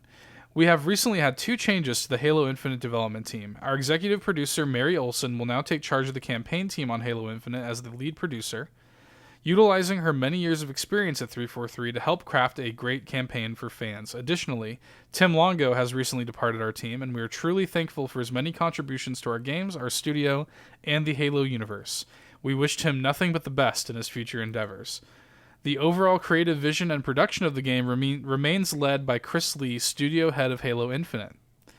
We have a world-class team building Halo Infinite, and the overwhelming positive response by fans has us energized more than ever to create the best Halo game to date, alongside Project Scarlet in holiday 2020. These changes have no impact to the release date for Halo Infinite, so Halo Infinite is still on track to coincide with the release within the launch of the next-gen Xbox, codenamed Scarlet, Todd. So, that's cool. Yeah, that's cool, I guess. It was one of those things where it's a little bit distressing always to hear that these like studio leads are leaving and stuff like that, and it could be for one thing or another. I mean, you have to imagine that Halo Infinite development is in full swing at this point as they're trying to meet their target date. It's been in development for a long time, actually. So that game is going to be a launch title for Scarlet and Holiday 2020. That's going to be a big deal. And you know what? I wonder, Todd, I was thinking about this.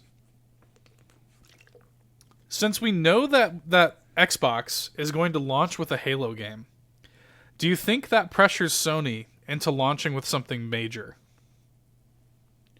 With a PS5? That's real shit.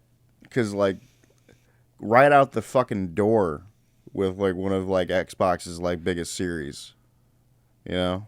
Yeah. It'd be interesting. I don't know. We'll see if Sony drops the ball. I think the climate is going to sort of require them to, because you think about Switch launched with Breath of the Wild. Scarlet is launching with Halo Infinite. PS5's kind of, I mean, you have to imagine like they're going to come out swinging, like maybe Horizon 2 is going to be a launch title. I think that would be interesting. I think that would be a big deal. I mean, I guess we'll have to see. And then you have to imagine, you know, the sort of the thinking is that when a Switch Pro or whatever does come out, it'll probably coincide with the release of Breath of the Wild too. So we're getting to this place where Sony's competition is releasing big games at the launch of their consoles. You have to imagine Sony's not going to want to play backseat to that. Yeah. I feel like they're going to essentially force Sony into releasing a major first-party release at the launch of PS5. But we'll see. Todd, we're going to wrap up our video game news by talking about the kind of main Gamescom show, which was the Gamescom Opening Night Live event, which Jeff Keighley hosted. This is the first time they've ever done this. And it featured world premiere gameplay and trailers for previously announced games, as well as reveals of games we knew nothing about. So let's go down some of the highlights here. Live-action PS4 adventure game Erica, an interactive thriller, was shadow-dropped during the event. The game was announced back in 2017 as part of Sony's PlayLink initiative and plays like a choice-driven adventure game, kind of like the Quantic Dream games, had the Heavy Rains of the world, Detroit, but it's completely rendered in live-action full-motion video, which is interesting. And it kind of looked cool. Like, it looked like it... There, so, it's out now. It's available for $10. You control it either using your standard DualShock, or they've released a custom app on your phone that connects to the game that you can use for touch controls. So it looked kind of interesting. Like you would see Erica like holding a box, and there will be an icon for you on your phone to actually like take your finger and open the box on your phone, and then you'll see her open the box on the screen. Little shit like that. Looks kind of interesting. I haven't read any reviews or anything, but interesting if nothing else. Call of Duty Modern Warfare. I know you're interested in this, Todd. Well, please, I'm gonna be playing it. It will be hosting an open alpha for its 2v2 multiplayer mode this weekend, exclusively on PS4. Are you sitting to jump into this? Yes, I am. So I imagine you'll have more to say on that next week on the show. Will possibly. Maybe you'll just withhold that information from us. Yes. You should join me, Seth. No, I'm good. Join me, Seth. 2v2. Seth. I might. We'll see what's going on this weekend. I might join you. It's going to be open, like just anybody can download it? Yep, just download it. All right. Well, maybe I'll jump into it with you. We'll see. So this is a surprise. Little Nightmares 2 was announced and revealed for a 2020 release. Did not see that coming. This is a sequel to 2017's indie horror adventure game, and looks like this one's going to feature combat and also cooperative elements with a secondary character. Now, the original character is still in the game, but it looks like there is a secondary character now, and there's going to be some like combat elements to it. Now, I played through the first Little Nightmares during 2017's Hollow stream, and I'll put a link to that video in the description if you'd like to take a look at that gameplay too, to kind of get a feel for what kind of game this is. I enjoyed it. It was fucking weird. It's a very weird game. It's a weird game, but I mean, I enjoyed it. The only thing I really remember is the that one level where you're getting chased by the fatties. Oh yeah, at the end of the game, like on this like, I think it's on like a hotel or on a ship or something like that, and I think it's it's just a ship, yeah. yeah, it's just like a bunch of like fat people like engorging themselves, and eventually they chase after you. It's pretty terrifying. The game has a really interesting art style. I'll say that. It's disturbing. Yeah, it is. Anyway, it was good though. I liked it. It was fun to play. Baghead ass motherfucker. Yeah, that's the new character. So.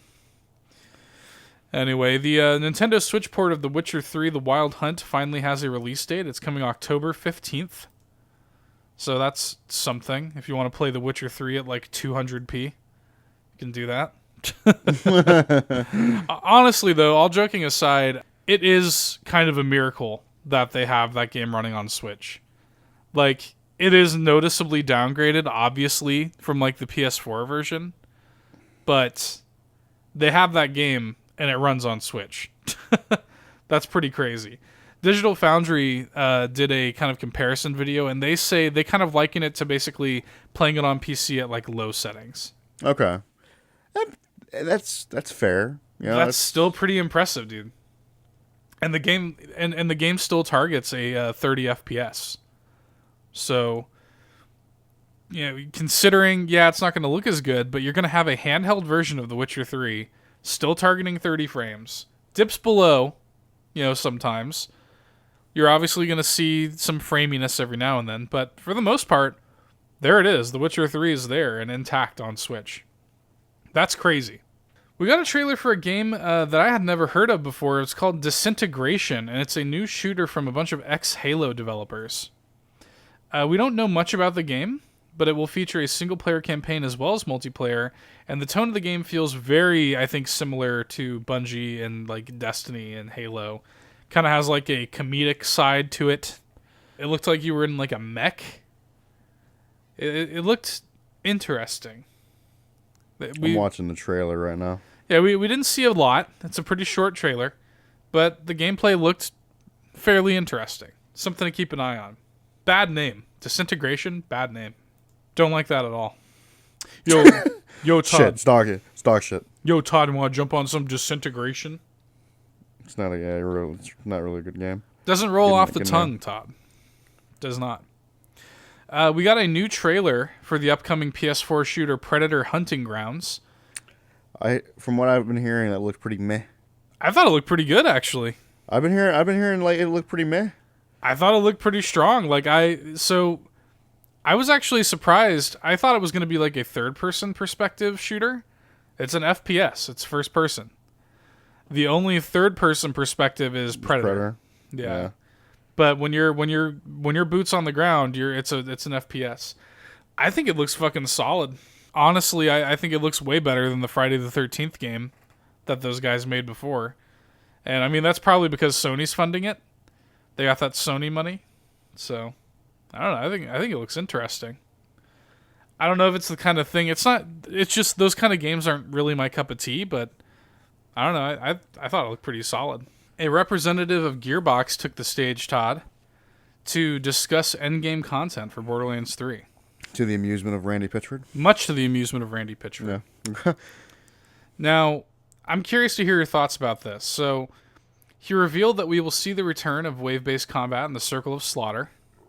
I love the Circle of Slaughter. Yeah, I do too, so I'm looking forward to that. Now, this is interesting. They're introducing an entirely new thing called the Proving Grounds.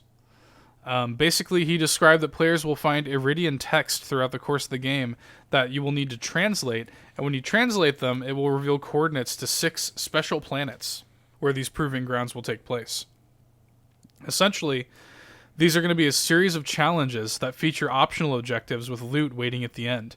And the more of the optional objectives you do, the better the loot. That sounds pretty cool to me. It sounds pretty fucking lame. Actually, you know what? I'm canceling my pre-order. Canceling my collector's edition. My loot box? Fuck it.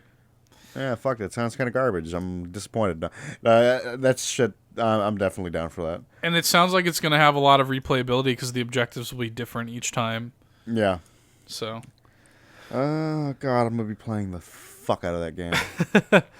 He went on to say that further endgame content is going to be revealed for the game in the weeks to come. I'm assuming they're going to start pretty soon talking about like raids and stuff like that. So in the next few weeks, expect to hear some more Borderlands news leading up to its September 13th release. Again, there are other months. Well, this one was planned on. Yeah, it was already it was a known quantity. A bombastic new trailer for Gears of War 5 was shown, complete with the fucking Nine Inch Nails song that seems to be everywhere now. What song? That Head on a Hole song or whatever. I don't even know if I've heard it. It was in Black Mirror and now it's in this. Oh, well, I don't watch that shit, so. No, that's your own loss. Yeah, it was in Black Mirror and now it's in. I feel like I'm hearing this song everywhere now. This is weird. They announced that the game is going to have this weird Halo Reach collaboration. So yeah, I saw that. I was like, why though? Yeah, so Emil and Kat will be playable in the game for Xbox Game Pass Ultimate users, and weapons from the game will also be made available, as well as Halo Reach themed cosmetic items. So I guess you'll be able to play them in Horde. They'll have their own ultimates and shit. Yeah. I'll be honest. I'll play Emil. Like the fuck? It's weird. Just why? I mean, I'd play him. But why weird. Halo Reach out of all games? It's just so odd. Because Reach is probably getting added to collection. It is, but do you think that's just like some weird cross-pollination marketing? Maybe. I don't know. It would make sense for like Master Chief, but like just these random fuckers from Reach. Just, I don't know. Well, Emil's he's got that cool skull helmet. He's the cool one. He got that cool, badass. He got your cool EVA skull helmet. he died like a real badass in your game. So they closed. You remember? No. Oh, I remember. I remember. Yo, I remember. They closed the show with legendary developer Hideo Kojima taking the stage with his upcoming game Death Stranding. We were introduced to a character named Mama, who was played by Once Upon a Time in Hollywood's Margaret Qualley. We were also shown a cutscene featuring Guillermo del Toro's character Deadman, who was trying desperately to make sense of whatever the hell is actually happening with this game's story. We finally saw a snippet of gameplay, which was actually kind of funny because Kojima kind of trolled everybody. Jeff Keighley was like, "Do we get to see some gameplay?" And Kojima was like, "Well, I was kind of saving it for TGS." And the gameplay was interesting. So it opens up with Sam, Norman Reedus' character, sleeping, and he stands up, and it shows that there's a mechanic to urinate, because this is a Kojima game after all. There's always some sort of pissing involved. That's like a thing. There's an iconic moment in Metal Gear Solid 2 where you're having to sneak like underneath this sort of like ledge, and there's a guard. So Metal Gear Solid 2 takes place on this kind of big laboratory kind of like installation like in the middle of the ocean. I think it's called like the big shell, I believe it's called. Anyway, you're sneaking underneath this guard who is pissing over the ledge into the water, and you can actually like stand and like get hit by the piss. The fuck? Yeah. I'm worried about. I'm worried to find out what that man's into, like in his personal life. Well, yeah. Yeah, you can't. It's funny. Showers everywhere. Yeah, right. Well, and Kojima did say that you cannot see Norman Reedus' penis. But it was modeled. It was. I'm sure it was. It's Kojima. He's a detail-oriented man. And they also revealed that Jeff Keighley himself was modeled as a character in the game. So that was odd. So they had an exclusive trailer that people that attended Gamescom were able to see that kind of contextualized what the actual game is a little bit, Todd. And I wanted to talk about this because we've never really had a strong sense of what the game fucking is. So I've got a couple of paragraphs here that I wanted to read for you. This comes from somebody on Reddit that got to see the exclusive Gamescom trailer. He says, "The thing that really stood out to me was just how simple the game is at its core. Death Stranding is a game about walking. As Sam Porter Bridges, or as you probably know him, Norman Reedus trapped in Uncanny Valley, you are tasked from walking from the east coast of America to the west coast, and you are reactivating various communication nodes along the way in an effort to spread a message of hope to a nation that has become fragmented and disconnected, taking the idea of unity to pockets of an isolated populace that trades in ambivalence rather than love. And that is what Death Stranding is. So basically, you're gonna the goal of the game is to make it from one end of the country to the other on foot mostly, and reconnect these little I guess little populations that are kind of isolated throughout the country in this weird post-apocalyptic event almost, and you're trying to reconnect everybody.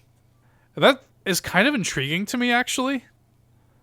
I think that actually sounds kind of cool, and it seems like there's going to be some sort of online elements to that as well.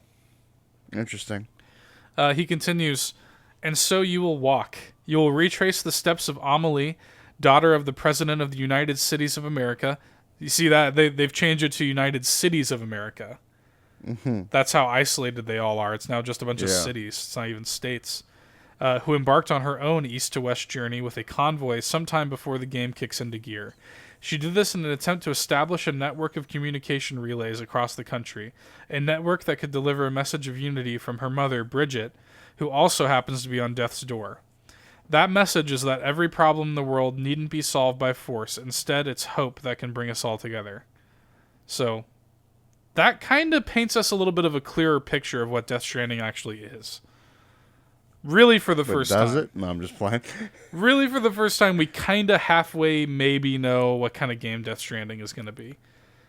And I'm kind of into it. If anything, hearing all this stuff makes me want to play the game more. Mm-hmm. I just goddamn, there's just too many games. That was interesting. Always good to see Kojima. Always good to see more Death Stranding. That game comes out in November.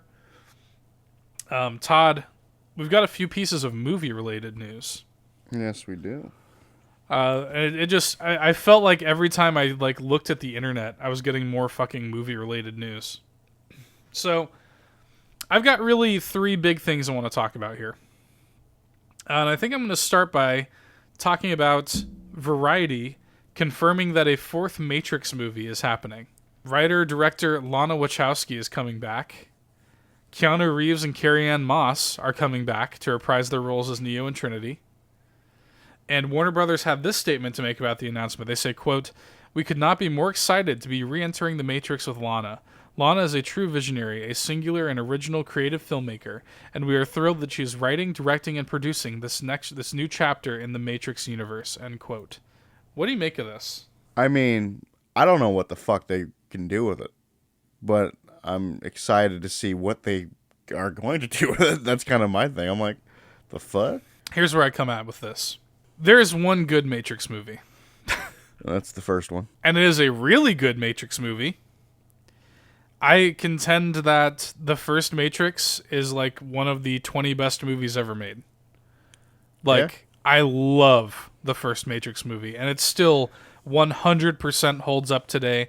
That movie is so fucking good. I watched it within the last couple months. Yeah, that movie is so good. And 2 and 3, 2 is watchable, but by the time you get to 3, it's no.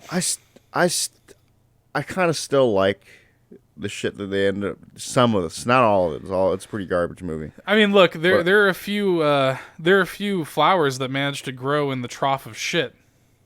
Because I kind of thought it was interesting. He started fucking with shit out in the real world. Yeah, no, I like. I thought that shit was cool. I thought that shit was cool. There was cool shit in those movies. Yeah, but yeah. But that's a series that just got progressively worse as time went on. So I'm a little bit worried that we're now just going to get a 4th one. The final nail in the coffin. Yeah, it just seems a little weird. Now, rumors of a 4th Matrix movie have been swirling around for a long time now, with recent reports that the series would be rebooted with Michael B. Jordan attached to star. So we don't know if he's still involved. We don't know what the deal is with that. If Neo is going to be like the Morpheus. That's what I was sort of thinking. I was like, maybe they're going to treat this as a little bit of a reboot to the series with Michael B. Jordan in the lead role, and maybe Neo and Trinity are just going to be kind of cameo characters or side characters. with Neo kind of like playing the Morpheus sort of role. Because I wonder if they've done this before in the lore. This is gonna be like the next Matrix, right? Know? So yeah. I don't know. We'll see. Either way, many of the original production crew will also be returning, and the film is expected to enter production early next year. So the ball is rolling, Todd. The ball is rolling on The Matrix 4, whatever form that's going to take. So I'm sure we'll hear more about that soon. This next piece of news was an emotional roller coaster this week, Todd. It's a roller coaster that really still isn't done. Drama is brewing between Sony and Disney that leaves the future of Spider-Man movies uncertain. Deadline reports that the two studios have come to a stalemate in regards to Spider-Man, and that Marvel Studios, along with its president Kevin Feige, will no longer be producing Spider-Man films. So there were a lot of people that had like a gut reaction to this, saying like, oh fuck, Spider-Man's not going to be in the MCU anymore. That is not necessarily what this means. Now, I have gathered from various sources different kind of like news about this, and I'm going to try to tell this story in plain English, but plain English about this does not exist. Real shit. The truth about what's actually going on is not clear. So, of course, this all comes hot off the heels of Spider-Man Far From Home crossing the $1 billion mark and has become Sony's highest-grossing film of all time.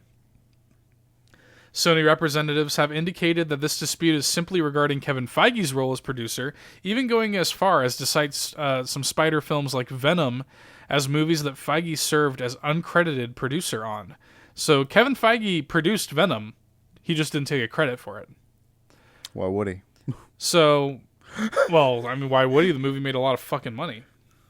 It's a shit movie, though. It wasn't good. It still made like almost $1 billion. Yeah. So, essentially, it sounds like the dispute is regarding like Kevin Feige would no longer be credited as producer on ongoing movies. But we don't know that, because other places are reporting that the fate of Marvel Studios' involvement with Spider-Man at all hangs in the balance. So the truth is not clear. What does seem to be clear, though, is that this issue is about money. Of course. Isn't it always about money? Exactly. The deal that Sony and Disney have held is reportedly that Sony takes 100% of the profits for the films themselves, while Disney takes the profits from merchandising. So, reportedly, this dispute is coming from Disney now wanting to split movie profits 50-50, and Sony is not budging on that. So, when Disney is producing these Spider-Man movies that are earning now billions of dollars at the box office, you can kind of imagine why Disney's like, well, hey, I want a little taste of that, right? I saw people like bitching about it, like, oh, Disney owns everything, fuck them. Yeah, it's... I think there are two arguments to be made here. Now, further complicating matters is that Sony is seemingly having no trouble producing Spider films on their own, with Venom being a major success and Into the Spider-Verse being critically acclaimed as the best Spider-Man movie of all time. Both movies have sequels in development. Sony probably feels like they have nothing to lose if Disney doesn't play ball, because they have plenty of movement happening in the Spider-Man property with or without them. So, here's the deal. If you're Sony, you probably do think, well, fuck you, Spider-Man's ours. We don't need to play ball with you. Like, you're lucky we're letting you use Spider-Man at all.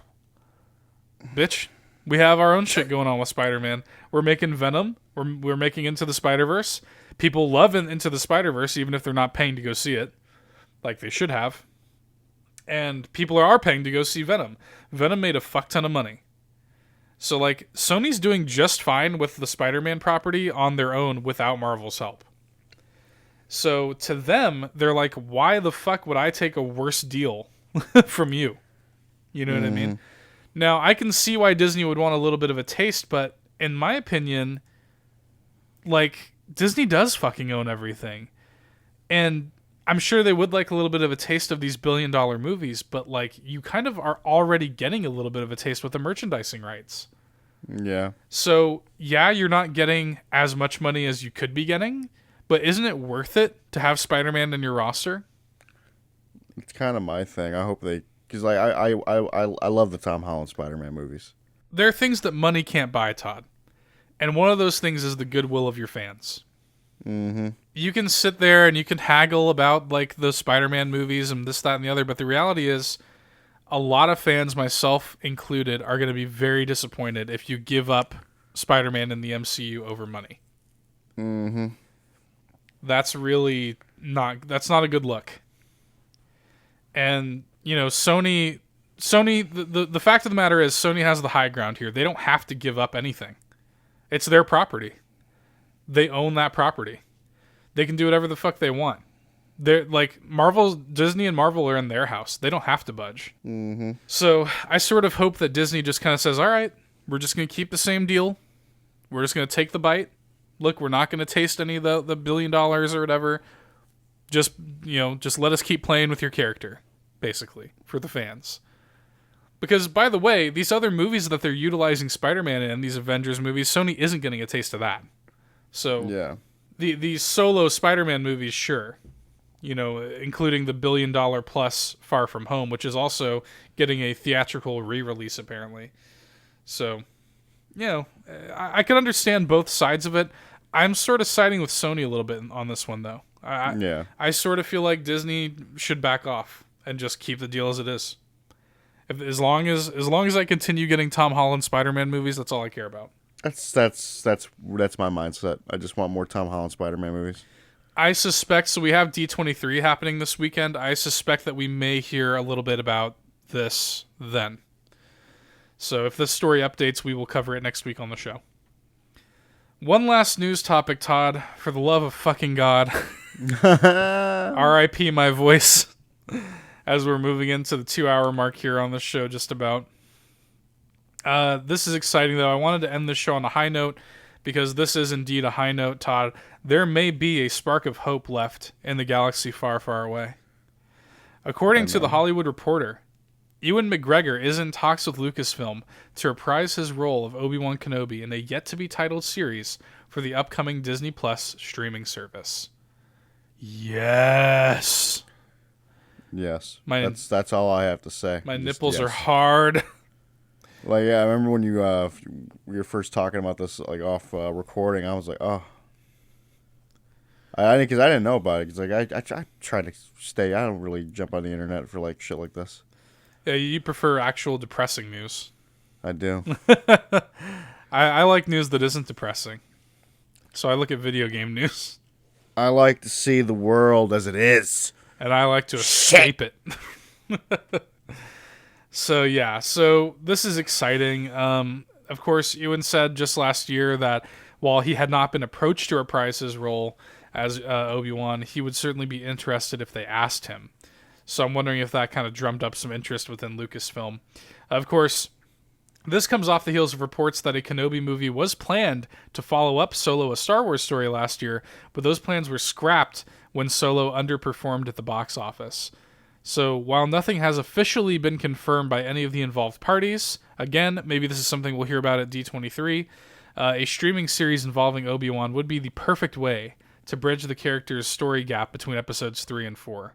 That would be so good, dude. I'd love it. It would make me so happy. That's all I want. A Disney Plus TV show, which, by the way, way less expensive, way less of an investment than a movie. So you don't have to put all your eggs in the film basket. Mm-hmm. Ewan McGregor comes back as Obi-Wan for a limited TV show run, demonstrating kind of his transformation from Obi-Wan to, from Ewan McGregor to Alec Guinness, basically. Mm-hmm. And all I want, Todd, is that Darth Maul fight in live action. That's all I want. It can be frame for frame, exact shit. I don't care. By the way, one of my favorite Star Wars moments ever. I loved it. Is that moment? Yes. Dude, there's I've probably said this multiple times. There's a tribute edit of like Obi-Wan that I've seen where they do a perfect like cut between like a Qui-Gon fight and that fight. So it's just that shit like got me rock solid the first time I saw it, because that's the thing, he does like the same movie he did the Qui-Gon exact thing. Yep. But whoosh, God, I love it. I want some more of it, Todd. And that, as that concludes my insane news drop for this week. We got through it. It's been fun. I came out victorious. Some good stuff, some bad stuff. It's been an emotional roller coaster this week, Todd. But either way, I'd like to go relax. You know what I'm going to do after I stop recording this? I'm going to prepare an herbal tea. I'm going to relax my vocal cords. And I'm hopefully going to earn a platinum in Infamous First Light. Well, there you go. I'm about to drop money on some food. Well, thank you for coming on this journey with me, Todd. We'll catch everybody next week. Thanks for listening. Thanks for bearing with us this week as we had a bunch of news to cover. Everybody, get fucking dunked on. Bye. See ya. Hey there, thanks for checking out another fantastic Nerd Bourbon video. If you like what you saw and you want to see more, be sure to go ahead and subscribe, leave us a like, drop us a nice comment, or I guess a mean one if that's your prerogative. But until next time, get dunked on.